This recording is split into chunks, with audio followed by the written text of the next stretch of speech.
Pésima semana para el sector tecnológico. La Reserva Federal de Estados Unidos planea apretar su política monetaria más agresivamente. La venta de activos por parte de la Reserva Federal podría empezar el próximo mes. El sector de servicios se mantiene en expansión. Aumenta la presión sobre el Banco Central Europeo para ajustar su política monetaria. Vamos a ver a continuación lo que sucedió durante la semana pasada en los mercados financieros y lo que nos espera para esta semana con el comunicado del Banco Central Europeo y el dato de inflación de Estados Unidos.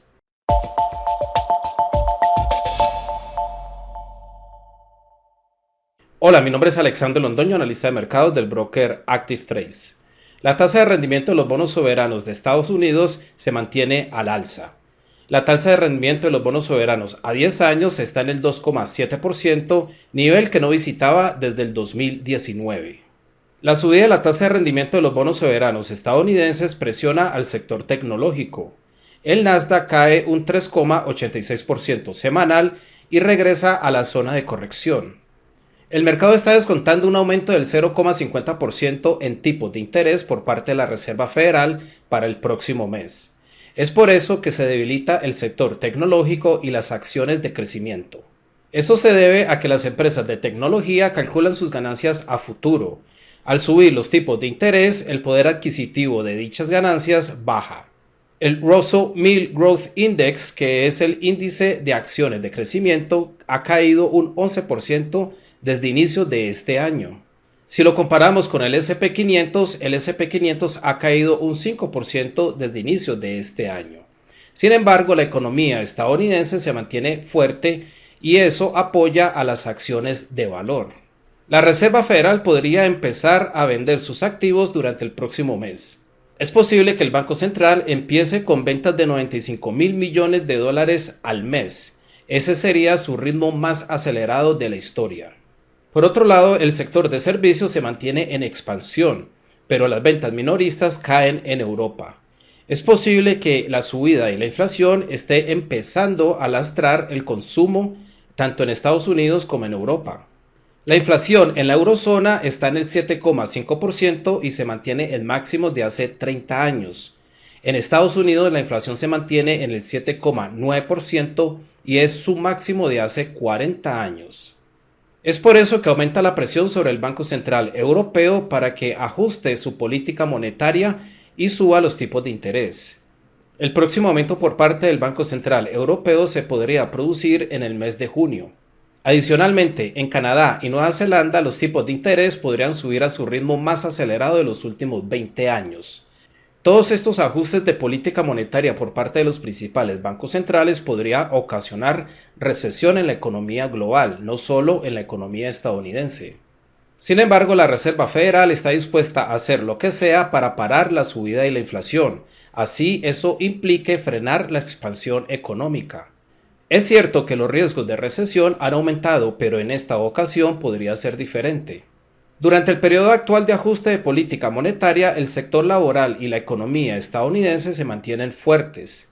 El dólar se mantiene también fuerte y el crudo se estabiliza con la liberación de las reservas de petróleo de Estados Unidos. Para esta semana inicia la temporada de reporte de resultados empresariales en Estados Unidos y los inversores también van a estar muy atentos a esos datos. El sector bancario sería el primero en reportar resultados empresariales durante esta semana. Sin embargo, el sector bancario ha caído un 11% desde inicios de este año. El conflicto en Ucrania también ha estado presionando al sector bancario.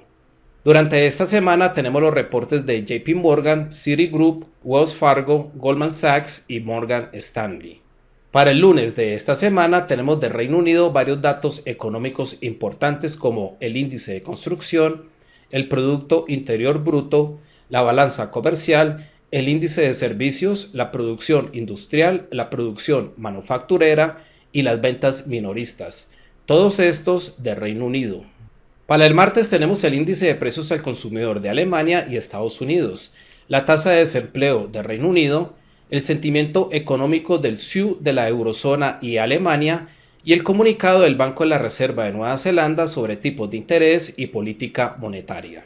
El miércoles tenemos el índice de precios al consumidor y el índice de precios al productor de Reino Unido, otro dato de inflación también importante para esta semana.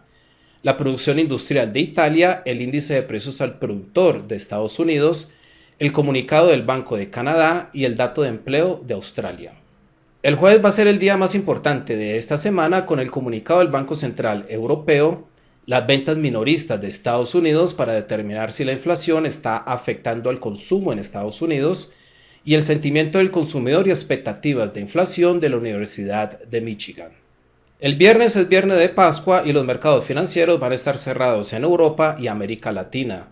Aunque en Estados Unidos algunos sectores van a estar abiertos, se espera poca liquidez y movimientos para este viernes.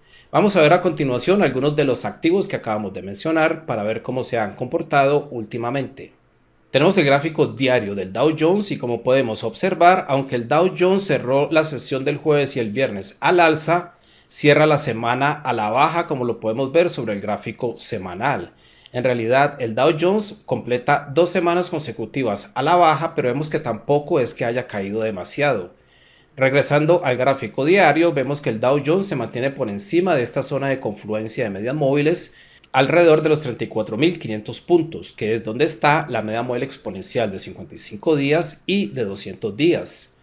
Hacia arriba, la zona de los 35.000 puntos podría actuar como resistencia para el Dow Jones, seguido tal vez por este pico alrededor de los 35.380 puntos. El Nasdaq, que fue el que más cayó durante la semana pasada, vemos que regresa por debajo de los 15.000 puntos, que es la zona de corrección. También rompe por debajo de la media móvil exponencial de 200 días y de 55 días en los 14.561 puntos. De continuar cayendo, es posible que la zona de los 14.000 puntos actúe como soporte para el Nasdaq. Sobre el gráfico semanal del Nasdaq, vemos que el índice también intenta romper por debajo de la media móvil exponencial de 55 semanas. El FTSE 100 de Reino Unido fue uno de los pocos que cerró la semana pasada al alza en Europa junto con el IBEX 35 de España. Sobre el gráfico semanal del FTSE 100 vemos que el índice completa 5 semanas consecutivas subiendo y se acerca al máximo de este año, alrededor de los 7.690 puntos. Es posible que ese nivel actúe como resistencia para el FTSE 100 y de tocarlo completaría un retroceso parabólico del 100%, regresando a ese mismo nivel de donde empezó a caer. El IBEX 35 de España vemos sobre el gráfico semanal que logra cerrar la semana al alza, pero al mismo tiempo llega exactamente a la media móvil exponencial de 200 semanas en los 8.652 puntos, en donde podría encontrar una resistencia.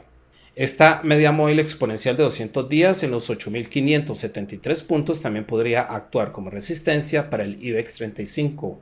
Y en realidad sobre el gráfico diario se ha formado aquí una especie de bandera alcista, donde hay más probabilidades de que el precio intente romper hacia arriba y continuar con esta tendencia llegando a la formación.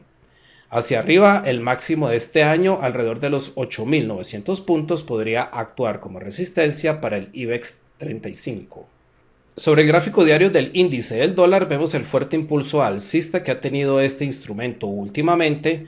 Intentó romper por encima del 100.00, pero aparentemente deja una falsa ruptura y regresa hacia abajo. Si la próxima vela diaria del índice del dólar llega a ser negativa, entonces se confirmaría en esta zona lo que se conoce como un patrón de estrella fugaz. El patrón de estrella fugaz con esa sombra superior relativamente larga nos indica que hacia finales de la sesión los vendedores intentaron tomar control del mercado. Es por eso que si la próxima vela también es negativa o bajista, eso confirmaría que los vendedores están tomando control del mercado y el índice podría retroceder un poco más hacia abajo. Sin embargo, hacia abajo es posible que la zona del 99.00 actúe como soporte. El petróleo WTI se consolida por debajo de la media móvil exponencial de 55 días en el 97.69. Es posible que continúe cayendo y podría venir a visitar el 90.00, pero de regresar hacia arriba, la zona del 106.00 podría actuar como resistencia para el petróleo WTI.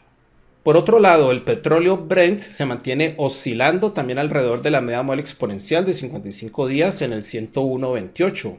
Desde aquí el instrumento podría salir en cualquier dirección y hacia abajo la zona del 95.10 podría actuar como soporte. Hacia arriba, la zona del 112.00 podría actuar como resistencia. Otro posible escenario es que el Brent se quede oscilando alrededor de esa media móvil sin tomar una dirección clara. No se olviden por favor de darle like al video y suscribirse a nuestro canal de YouTube, donde podrán encontrar diferentes videos educativos e informativos que le pueden ayudar en su operativa diaria.